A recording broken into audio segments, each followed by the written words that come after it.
నమస్తే welcome to 9+ news. లక్షల మంది విద్యార్థుల భవిష్యత్తు ప్రమాదంలో పడింది.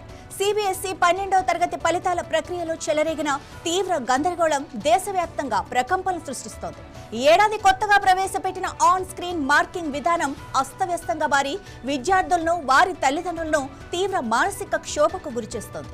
దాదాపు 17 లక్షల మంది పరీక్షలు రాస్తే అందులో ఏకంగా 4 లక్షల మందికి పైగా విద్యార్థులు తమ ఆన్సర్ షీట్స్ రీవెరిఫికేషన్ కోసం అప్లై చేసుకున్నారు అంటే పరిస్థితి ఎంత తీవ్రంగా ఉందో అర్థమవుతోంది. అంటే ప్రతి నలుగురిలో ఒకరి ఫలితాలపై డౌట్స్ వ్యక్తం చేస్తున్నారు. మే 13న ఫలితాలు విడుదలైన నాటి నుంచి సిబిఎస్ఈ ఆన్లైన్ పోర్టల్ పదే క్రాష్ అవుతుండటంతో విద్యార్థుల ఆందోళన మరింత పెరిగింది.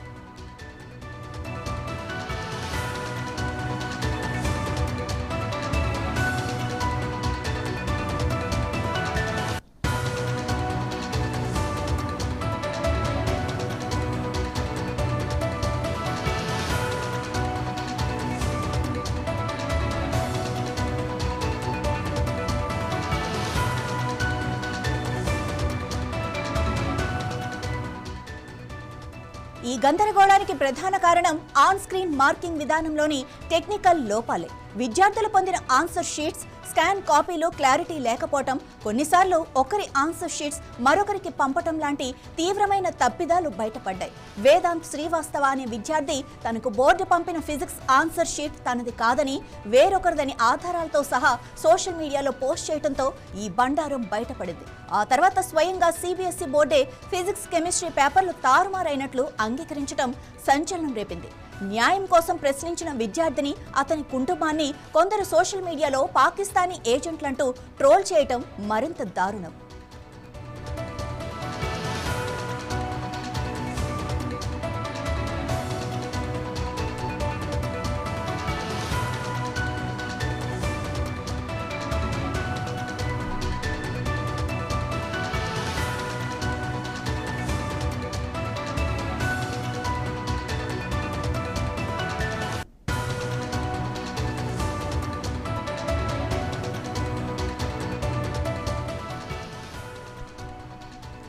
CBSE 12th class answer sheets తారుమారు ప్రభావం కేవలం దరఖాస్తు చేసుకున్న 4 లక్షల మందిపైనే కాదు, పరీక్ష రాసిన 17 లక్షల మంది విద్యార్థులందరిపైన పడుతుంది. ఒకరి మార్కులు మరొకరికి వెళ్లటం వల్ల మెరిట్ విద్యార్థుల ర్యాంకులు, కాలేజీల్లో అడ్మిషన్లు తలకిందులయ్యే ప్రమాదం ఏర్పడింది. మార్కుల వెరిఫికేషన్, రీవాల్యుయేషన్ కోసం బోర్డు మే 29న పోర్టల్ తెరుస్తామని ప్రకటించినా అప్పటికే కొన్ని ప్రైవేట్ కాలేజీల్లో అడ్మిషన్స్ గడువు ముగిసిపోతుందేమోనని విద్యార్థులు ఆందోళన చెందుతున్నారు. స్టూడెంట్స్ నుంచి వెల్లువెత్తిన ఫిర్యాదులతో కేంద్ర విద్యాశాఖ మంత్రి ధర్మేంద్ర ప్రధాన్ జోక్యం చేసుకుని బోర్డు నుంచి నివేదిక కోరారు.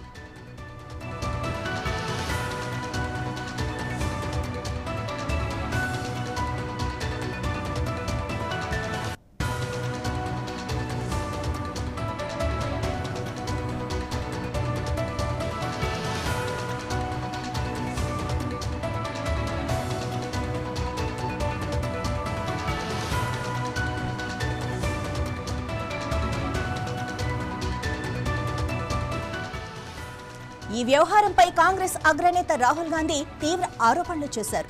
ఇది కేవలం టెక్నికల్ లోపం కాదని, దీని వెనుక భారీ కుంభకోణం దాగి ఉందని ఆయన అన్నారు. ఈ మూల్యాంకన కాంట్రాక్టును పొందిన కోఎంట్ అనే సంస్థ గతంలో గ్లోబరీనా పేరుతో తెలంగాణలో ఇలాంటి తప్పిదాలకే పాల్పడింది. ఆ సంస్థ వైఫల్యం కారణంగా 23 మంది ఇంటర్ విద్యార్థులు ఆత్మహత్య చేసుకున్నారని గుర్తు చేశారు. అలాంటి వివాదాస్పద బ్లాక్ లిస్టులోని సంస్థకు మళ్లీ కాంట్రాక్టు ఎలా ఇచ్చారని కేంద్ర ప్రభుత్వాన్ని నిలదీశారు. ఈ మొత్తం కుంభకోణంపై స్వతంత్ర జ్యుడిషియల్ విచారణతో పాటు ప్రత్యేక దర్యాప్తు బృందాన్ని ఏర్పాటు చేయాలని రాహుల్ గాంధీ డిమాండ్ చేశారు.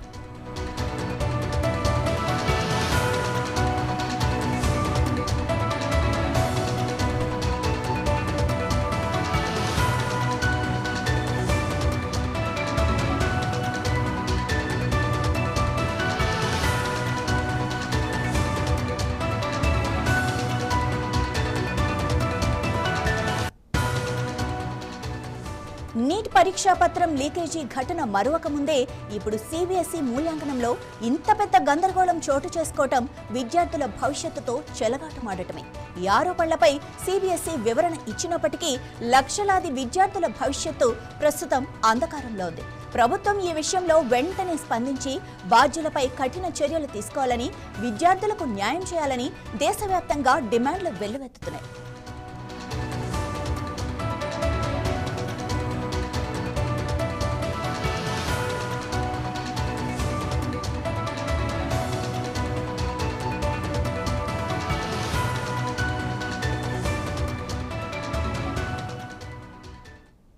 అమరావతి వేదికగా టీడీపీ మహానాడు 2026 కార్యక్రమం రెండో రోజు ప్రారంభమైంది. హైబ్రిడ్ విధానంలో జరుగుతున్న ఈ సమావేశానికి లక్షలాది మంది టీడీపీ కార్యకర్తలు వర్చువల్ గా పాల్గొంటున్నారు.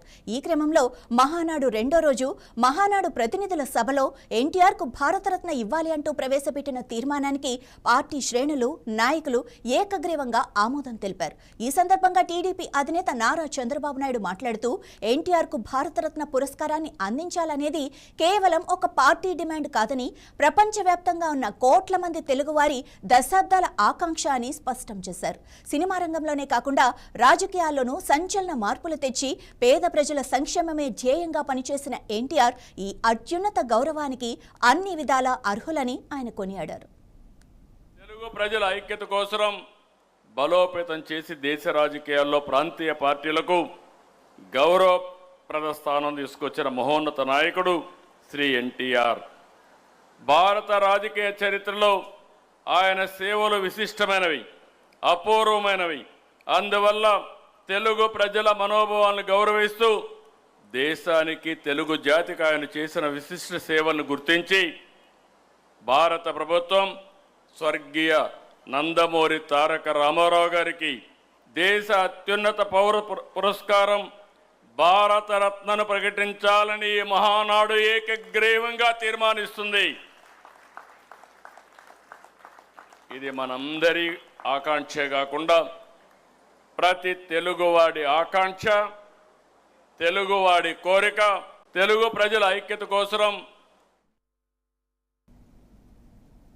ప్రముఖ రాజకీయ విశ్లేషకులు ప్రొఫెసర్ నాగేశ్వర్ను అరెస్టు చేస్తారంటూ సోషల్ మీడియాలో సాగిన ప్రచారం పెను దుమారం రేపింది. ఈ వ్యవహారంపై తెలంగాణ కాంగ్రెస్ ఎమ్మెల్యే మందుల సామేల్ తీవ్ర స్థాయిలో హెచ్చరికలు జారీ చేశారు. ఎమ్మెల్యే మందుల సామేల్ స్పందిస్తూ తెలంగాణ మేధావులపై పెత్తనం చెలాయిస్తే చూస్తూ ఊరుకోబోమని హెచ్చరించారు. అవసరమైతే ఆంధ్ర నేతలకు వ్యతిరేకంగా మరో తిరుగుబాటు తప్పదని ఆయన హెచ్చరించారు. అయితే ప్రొఫెసర్ నాగేశ్వర్ తన వ్యాఖ్యలను ఉపసంహరించుకోవడంతో ఈ వివాదాన్ని ఇంతటితో ముగిస్తున్నట్లు జనసేన పార్టీ ప్రకటించింది. డిప్యూటీ సీఎం పవన్ కళ్యాణ్ కూడా నాగేశ్వర్ను అరెస్టు చేయవద్దని తాను పోలీసులకు చెప్పినట్లు వెల్లడించారు. ప్రస్తుతం ఎమ్మెల్యే సామేల్ చేసిన వ్యాఖ్యలు రెండు రాష్ట్రాల రాజకీయాల్లో దుమారం రేపేలా కనిపిస్తున్నాయి.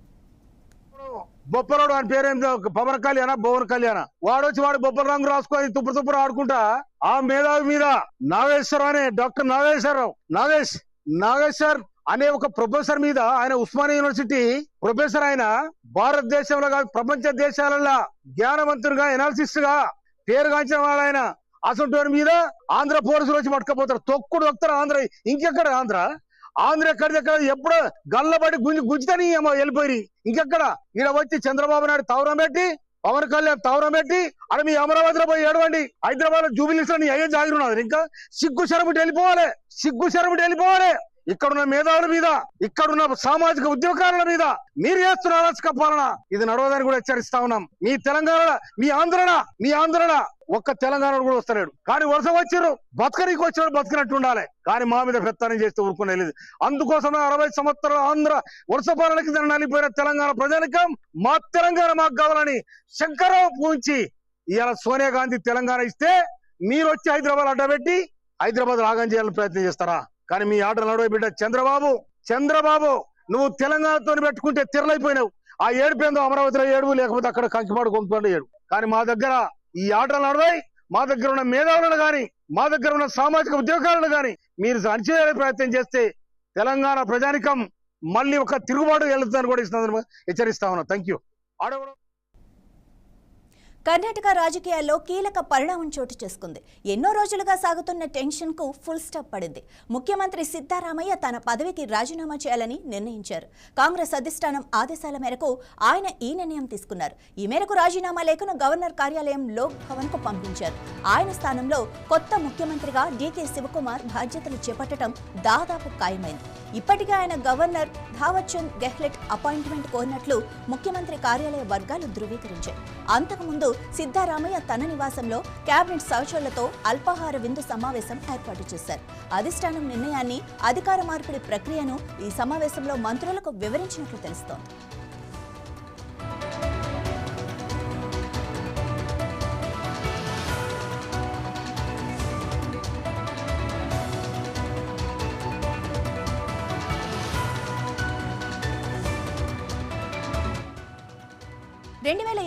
అసెంబ్లీ ఎన్నికల తర్వాత కుదిరిన అధికార పంపిణీ ఒప్పందంలో భాగంగానే ఈ మార్పు జరుగుతోంది. ఢిల్లీలో కాంగ్రెస్ అధ్యక్షుడు మల్లికార్జున ఖర్గే, రాహుల్ గాంధీలతో జరిగిన సుదీర్ఘ చర్చల తర్వాత సిద్ధరామయ్య తప్పుకోవటానికి అంగీకరించారు. ఉప ముఖ్యమంత్రి డీకే శివకుమార్ ఈ నెల 30న కొత్త ముఖ్యమంత్రిగా ప్రమాణ స్వీకారం చేసే అవకాశాలున్నాయి. అయితే సిద్ధరామయ్యకు జాతీయ రాజకీయాల్లో కీలక పాత్రతో పాటు రాజ్యసభ స్థానాన్ని అధిష్టానం ప్రతిపాదించినట్లు వార్తలుస్తున్నాయి. మరోవైపు సిద్ధరామయ్య కుమారుడు యతీంద్రకు డిప్యూటీ సీఎం పదవి దక్కే అవకాశం ఉందని జోరుగా ప్రచారం జరుగుతోంది. ఇక డీకే శివకుమార్ నేతృత్వంలో కొలువు తీరే కొత్త మంత్రివర్గంలో సామాజిక సమీకరణాలకు పెద్దపీట వేస్తూ 3 ఉప ముఖ్యమంత్రులను నియమించవచ్చని తెలుస్తోంది. ఈ అనూహ్య పరిణామాలతో కన్నడ రాజకీయాలు వేడెక్కాయి.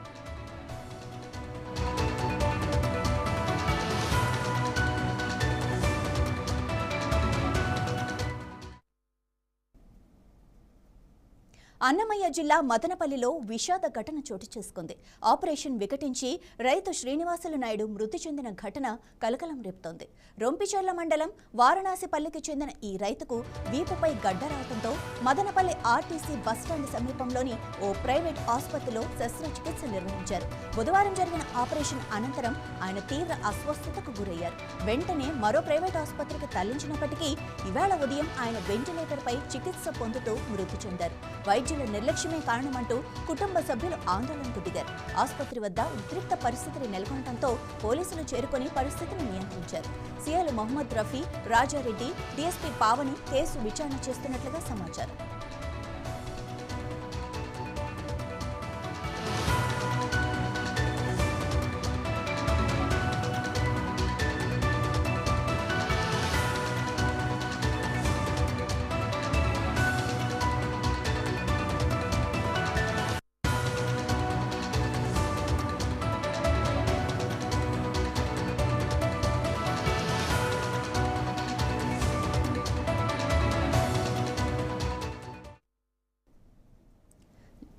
జయశంకర్ భూపాలపల్లి జిల్లా కాళేశ్వరంలో సరస్వతి అంత్య పుష్కరాలు 8వ రోజు వైభవంగా జరుగుతున్నాయి. తెలుగు రాష్ట్రాల నుండే కాకుండా మహారాష్ట్ర, ఛత్తీస్గఢ్ రాష్ట్రాల నుండి పెద్ద సంఖ్యలో భక్తులు తరలివస్తున్నారు. త్రివేణి సంగమంలో భక్తుల పుణ్య స్నానాలు చేసి సైకత లింగాలను ఏర్పాటు చేసి పూజలు చేస్తున్నారు. దంపతి స్నానాలు, పితృ తర్పణాలు, పిండ ప్రదానం, నదిలో దీపాలు కూడా వదులుతున్నారు. అనంతరం శ్రీ కాళేశ్వర ముక్తేశ్వర స్వామి ఆలయంలో స్వామివారిని, శ్రీ శుభానంద సరస్వతీదేవి అమ్మవార్లను భక్తులు దర్శించుకుంటున్నారు. భక్తులకు ఎలాంటి ఇబ్బందులు కలగకుండా ఆలయ అధికారులు పర్యవేక్షణ చేస్తున్నారు.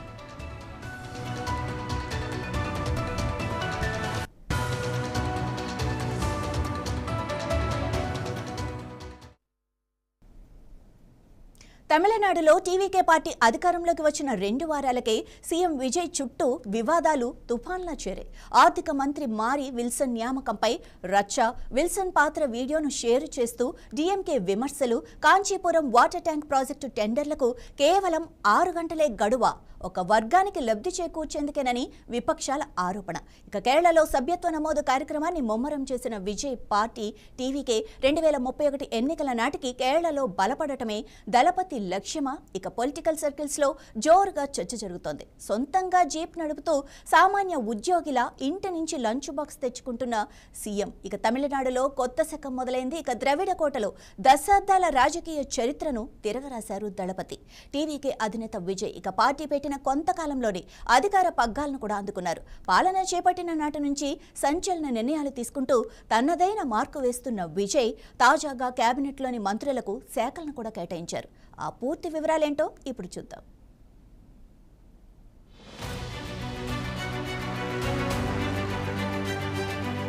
తమిళనాడు రాజకీయ చరిత్రలో దశాబ్దాల తర్వాత తొలిసారిగా నటుడు జోసెఫ్ విజయ్ నేతృత్వంలోని సంకీర్ణ ప్రభుత్వం అధికారంలోకి వచ్చింది. దాదాపు 59 ఏళ్ల సుదీర్ఘ నిరీక్షణకు తెరదించుతూ తమిళనాడు ప్రభుత్వంలో జాతీయ పార్టీ కాంగ్రెస్ భాగస్వామ్యమైంది. నిజానికి 1954 ఏప్రిల్ 13 నుండి 1963 అక్టోబర్ 2 వరకు ఆ పార్టీ నేత కామరాజ్ సీఎంగా ఉన్నారు. ఆ తర్వాత కాంగ్రెస్ ఉనికి లేకుండా పోయింది. ప్రస్తుతం 5 ఎమ్మెల్యేలున్న కాంగ్రెస్ టీవీకేకు మద్దతు ఇవ్వడంతో ప్రభుత్వంలో భాగస్వామ్యమైంది. ఆ పార్టీకి చెందిన 2 ఎమ్మెల్యేలు రాజేష్ కుమార్, విశ్వనాథ్ మంత్రులుగా ప్రమాణ స్వీకారం చేశారు. నిజానికి ఇది తమిళనాడు రాజకీయాలకు అస్సలు అలవాటు లేని విషయం. ఎందుకంటే ఇక్కడ ఎప్పుడూ ఒకే పార్టీ పెత్తనం చెలాయించేది. దీనివల్ల తమిళనాట అధికారాన్ని పంచుకునే పరిస్థితులు రాలేదు. కానీ ఇప్పుడు విజయ్ నేతృత్వంలో సంకీర్ణ ప్రభుత్వం ఏర్పాటైంది. ఒక్క మాటలో చెప్పాలంటే తమిళనాడులో విజయ్ సర్కార్ సరికొత్త చరిత్ర సృష్టిస్తోంది. 35 మంది ఎమ్మెల్యేలు మంత్రులుగా ప్రమాణ స్వీకారం చేశారు. వీరిలో కాంగ్రెస్ ఎమ్మెల్యేలు 2 ఉండగా ప్రభుత్వంలో భాగస్వాములుగా ఉన్న వీసీకే, ఐయుఎంఎల్ పార్టీలకు చెందిన 2 ఎమ్మెల్యేలు వన్నియరసు, షాజమాన్ కూడా మంత్రులుగా ఉన్నారు. ఇది నిజంగా రాష్ట్ర అధికార స్వరూపాన్ని తిరగరాసే ఒక చారిత్రాత్మక మార్పు అనే చెప్పాలి.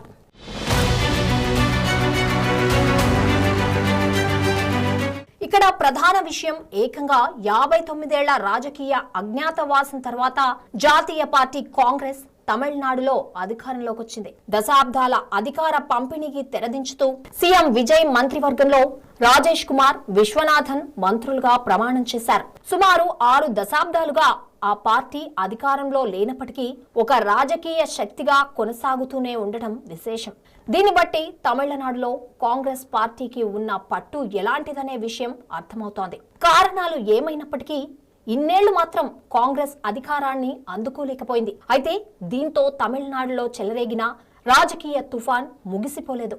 అధికార టీవీకేతో కాంగ్రెస్ పొత్తును ప్రస్తుత ప్రధాన ప్రతిపక్ష పార్టీ డిఎంకే వెన్నుపోటుగా అభివర్ణిస్తోంది.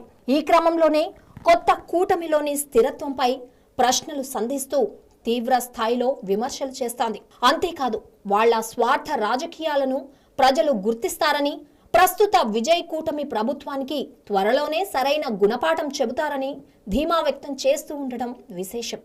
అయితే ఇన్నేళ్లు డిఎంకేతో కూటమిగా ఉన్న కాంగ్రెస్ ఇటీవల బయటకొచ్చి టీవీకేకు మద్దతుగా నిలిచిన సంగతి తెలిసిందే. ఈ క్రమంలోనే కాంగ్రెస్ ను ద్రోహిగా చూస్తోంది డిఎంకే. పరిస్థితులు ఎలా ఉన్నప్పటికీ తమిళనాట కొత్త రాజకీయ శకం మొదలైందనే చెప్పాలి. మరోవైపు సీఎం విజయ్ చుట్టూ చాలా వివాదాలున్నాయి. లోక్ భవన్ లో జరిగిన ప్రమాణ స్వీకార కార్యక్రమంలో ప్రోటోకాల్ ఉల్లంఘన జరిగిందనే ఆరోపణలు ఉన్నాయి. ఈ కార్యక్రమంలో మొదట వందే మాతరం, చివరిగా తమిళ రాష్ట్ర గీతం పాడటంపై విమర్శలు వెల్లువెత్తాయి. అంతేకాదు ఆయన మంత్రివర్గ ఎంపికలోనూ, మరీ ముఖ్యంగా ఆర్థిక శాఖ మంత్రి మారీ విల్సన్ విషయంలో వివాదాలు చోటు చేసుకున్నాయి.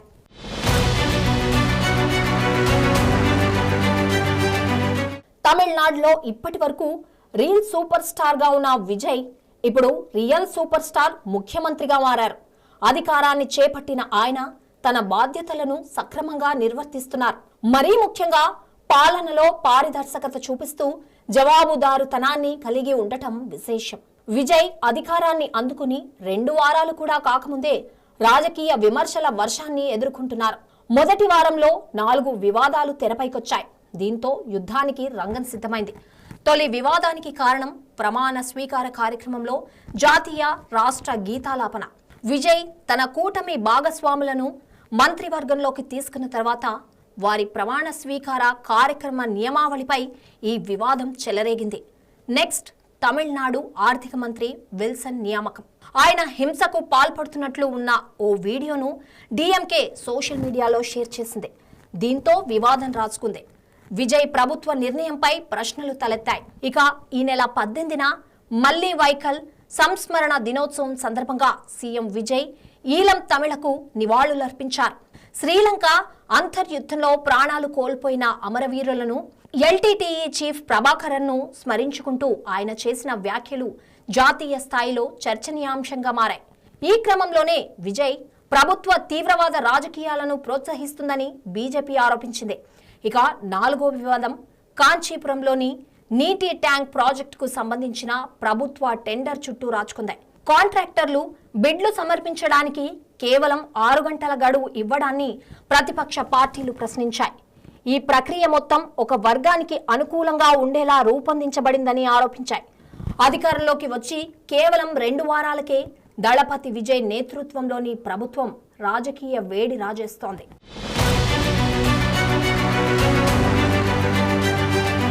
తమిళనాడులో ఉన్న విజయ్ ప్రభుత్వం కేరళలో కూడా పాగా వేయడానికి ప్రయత్నిస్తోందనే వాదన తెరపైకి రావడం హాట్ టాపిక్ గా మారింది. అయితే కేరళ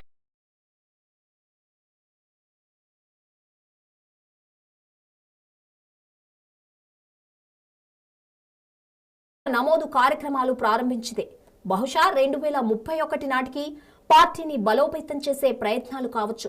ఈ క్రమంలోనే టీవీకే నెక్స్ట్ టార్గెట్ కేరళ రాష్ట్రమేనా అనే ప్రశ్నలు తలెత్తుతున్నాయి. మొత్తంగా ముఖ్యమంత్రిగా ఒక సినీ సూపర్ స్టార్ ఉన్నప్పుడు ప్రతి ఒక్కరి దృష్టి అతనిపైనే ఉంటుంది. సచివాలయంలో విజయ్ కుర్చీపై ఉన్న తెల్ల టవల్ను తొలగించడమైనా, సీఎం స్వయంగా జీప్ను నడపడమైనా, సాధారణ ప్రభుత్వ ఉద్యోగి తరహాలో ఇంటి నుండి లంచ్ బాక్స్ తెచ్చుకోవడమైనా సరే, ఇవన్నీ నెట్టింట వైరల్గా మారాయి. అంతేకాదు పాలనలో విజయ్ మార్క్ను చూపిస్తున్నాయి.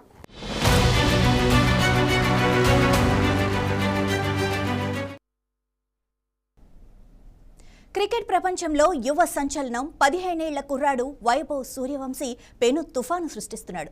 ఎస్ఆర్హెచ్తో జరిగిన మ్యాచ్లో తన బ్యాటింగ్ విధ్వంసంతో అందర్నీ ఆశ్చర్యపరిచాడు. కేవలం 29 బంతుల్లో 97 పరుగులు చేసి చరిత్ర సృష్టించడానికి కేవలం 1 బంతి దూరంలో నిలిచిపోయాడు. యూనివర్స్ బాస్ క్రిస్ గేల్ రికార్డును బద్దలు కొట్టేంత పని చేశాడు. మరి వైభవ్కు సంబంధించిన మరిన్ని విశేషాలు ఇప్పుడు చూద్దాం.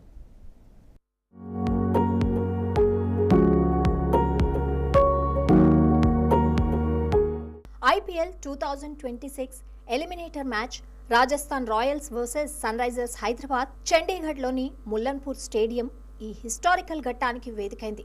టాస్ ఓడి బ్యాటింగ్కు దిగిన రాజస్థాన్ రాయల్స్ తరపున ఓపెనర్గా వచ్చిన వైభవ్ సూర్యవంశీ ఆడిన తీరుకు మాటల్లేవు, మాట్లాడటాల్లేవు. బౌలర్ ఎవరైనా ఫీల్డింగ్ ఎక్కడ పెట్టినా తనదైన శైలిలో బంతిని బౌండరీ దాటించడమే పనిగా పెట్టుకున్నాడు వైభవ్ సూర్యవంశీ.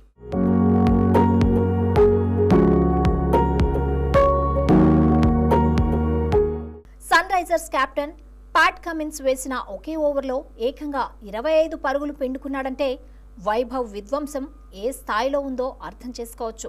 కేవలం 16 బంతుల్లోనే హాఫ్ సెంచరీ పూర్తి చేసుకున్నాడు. తన ఇన్నింగ్స్లో మొత్తం 12 సిక్సర్లు, 5 ఫోర్లు బాదాడు. ఈ క్రమంలో ఒకే ఐపీఎల్ సీజన్లో అత్యధిక సిక్సర్లు కొట్టిన క్రిస్ గేల్ రికార్డును కూడా వైభవ్ బద్దలు కొట్టాడు.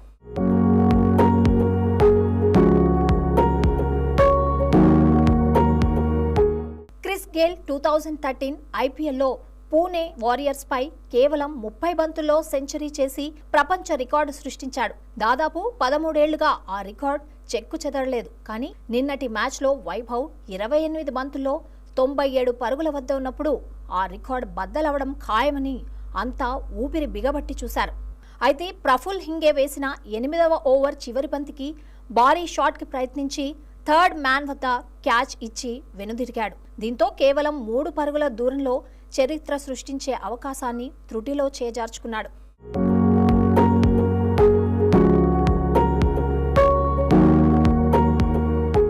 సెంచరీ చేజారినప్పటికీ వైభవ్ సూర్యవంశీ ఆడిన ఈ ఇన్నింగ్స్ చరిత్రలో నిలిచిపోతుంది. ఒక యువ ఆటగాడు ఇంతటి కీలకమైన నాకౌట్ మ్యాచ్లో ప్రపంచ స్థాయి బౌలర్లను ఎదుర్కొని ఇలాంటి ప్రదర్శన చేయడం అసాధారణం. అతని ఆట తీరు భారత క్రికెట్ ఉజ్వల భవిష్యత్తుకు సంకేతం. బీహార్ లాంటి ప్రాంతం నుండి వచ్చిన ఈ కుర్రాడు తన ప్రతిభతో ఐపీఎల్ లాంటి పెద్ద వేదికపై సత్తా చాటడం ఎందరో యువకులకు స్ఫూర్తినిస్తుంది. ఈ ఒక్క ఇన్నింగ్స్తో వైభవ్ సూర్యవంశీ పేరు దేశంలోని ప్రతి క్రికెట్ అభిమాని నోటా నానుతోంది. రాబోయే రోజుల్లో భారత జట్టులో అతను కీలక ఆటగాడిగా మారతాడని విశ్లేషకులు అంచనా వేస్తున్నారు.